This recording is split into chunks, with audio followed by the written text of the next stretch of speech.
Yes, we're your home for NASCAR. Yes, we're your home for the Fighting Illini, football and basketball.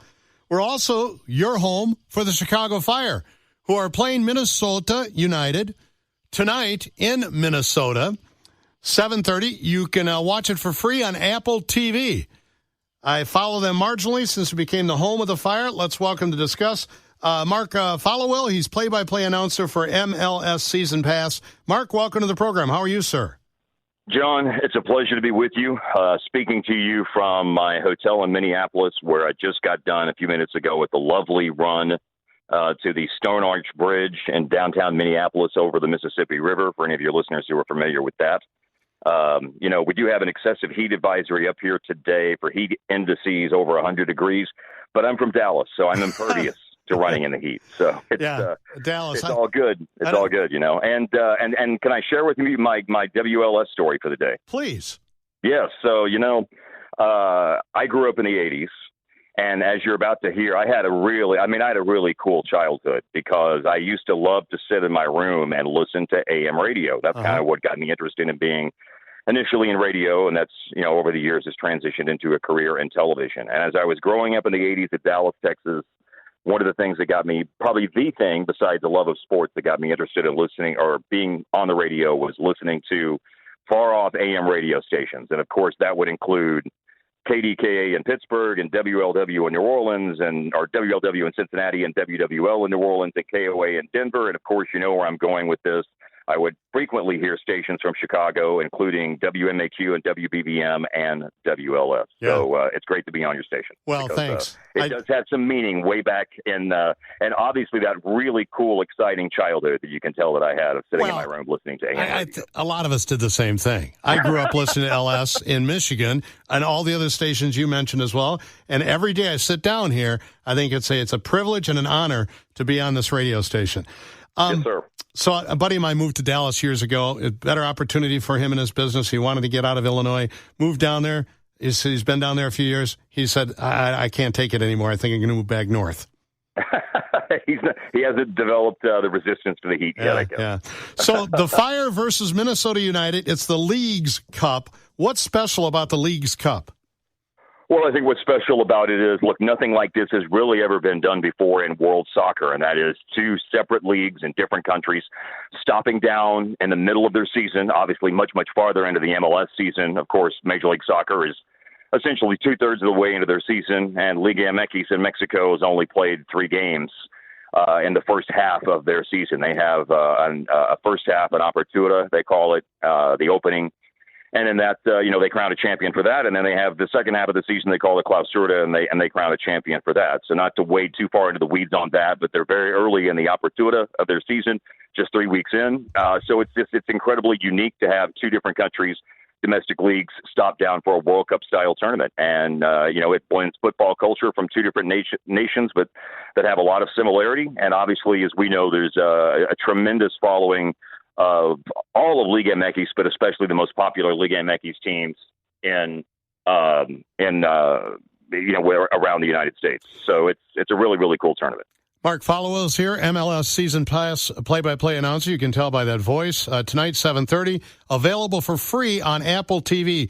The Chicago Fire, what are their chances long-term? Well, I love how they played. Look, they have more of an identity. I think they're playing just with a higher degree of confidence since Frank Lopez became the head coach earlier this year. So, look, they won 5 out of 6 going into League's Cup, 5 out of their last 6 leagues games, MLS games I'm referring to.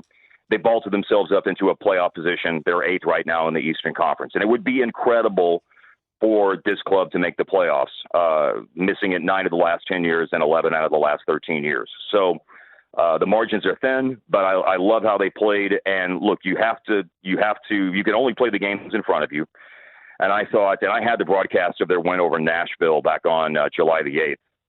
That was an outstanding win against one of the best teams in the league, where Nashville made one mistake early, Chicago punished them, and then they were able to hang on and maybe got a little bit of luck in there too, that some people for Nashville missed their chances. But where I'm going with this is they follow that up with a midweek home game with a pretty comprehensive and all-fashion win over Montreal. and then followed that up with a 90th minute winner with Kasper Shabilko scoring right at the end of the game against Toronto for another win. So what I think is really important about Chicago moving forward is they won the games they needed to win going into Leagues Cup. They positioned themselves in a good spot in the playoff race in the East, and they won all three of those games in different ways. And so that, to me, speaks that they have a lot of different clubs in their bag, if I may make a golf analogy, and I think they've got a lot of different ways to win games. And that's going to serve them well, not only in however long group stage, knockout stage they are in Leagues Cup, but then, when they get down to the business of the crucial 11-game sprint to the finish on the other side of Leagues Cup and trying to make the playoffs in Major League Soccer. Okay, switching gears. Okay. Dallas. Who's your favorite Dallas Cowboy quarterback? Oh, gosh. I guess I can't say Jordan Shaqiri and Marin Haile Selassie and go back to some Chicago Fire players for that. Now, so I am a Roger Staubach guy if we're talking about favorite all-time quarterbacks. But I'm older, I have some memory, not a lot, but I watched Rodgers' last 2 or 3 seasons in the league, and, of course, he was Captain America, and some of my very, very earliest memories were watching them win a Super Bowl over Denver way back in the day. And that guy always have an affinity for him. And he took time off after the academy to serve the country before starting with Dallas. That's right. Yeah, won the Heisman Trophy at Navy. Some of your listeners may not realize that he was the Heisman Trophy winner in 1963 for the Naval Academy. So you don't associate Service Academy football with winning Heisman trophies these days, but it did happen way back when, and Roger obviously was a proud winner of the Heisman. And also took time off before he started playing, to serve his country, which I thought was great.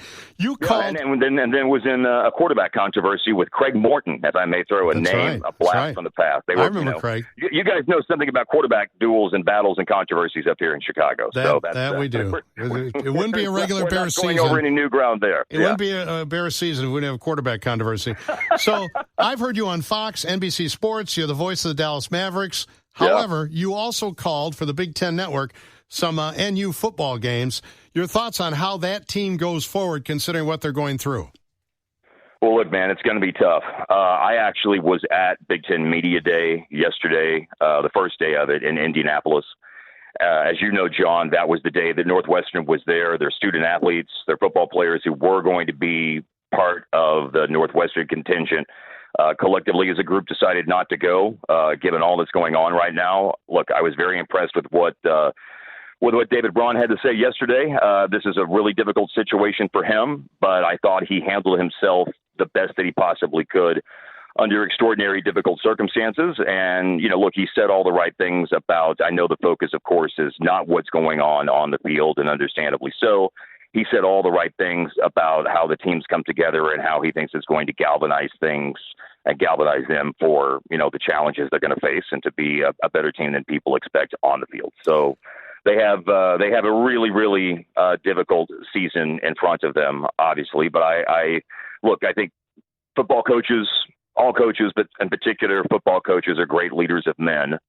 And it was hard not to listen to David yesterday speaking about Northwestern and get a sense that, they do have someone who understands Big Ten football, who understands the uniqueness of Northwestern. He has a lot of family ties to the area and to the Big Ten. And so I think, they've got a good man to try to steady the ship through some incredibly turbulent waters. And along the Big Ten lines, my BTN football also brings me to Champaign, Illinois from time to time, including, and I heard you on your promo mention that WLS is the radio home of Fighting Illini football. And of course, we encourage everybody to listen to the Fighting Illini on the radio. But if you do watch the game in the opener against Toledo, myself and Matt Millen and Elise Menaker will be on that broadcast down at Memorial Stadium. So we're very much looking forward to that and seeing how the Fighting Illini build on what was a really, really special season last year.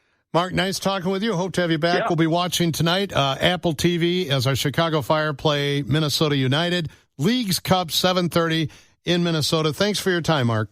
Yeah, you got it, John. Enjoy the chat, and we'll do it again. Call anytime. Take care.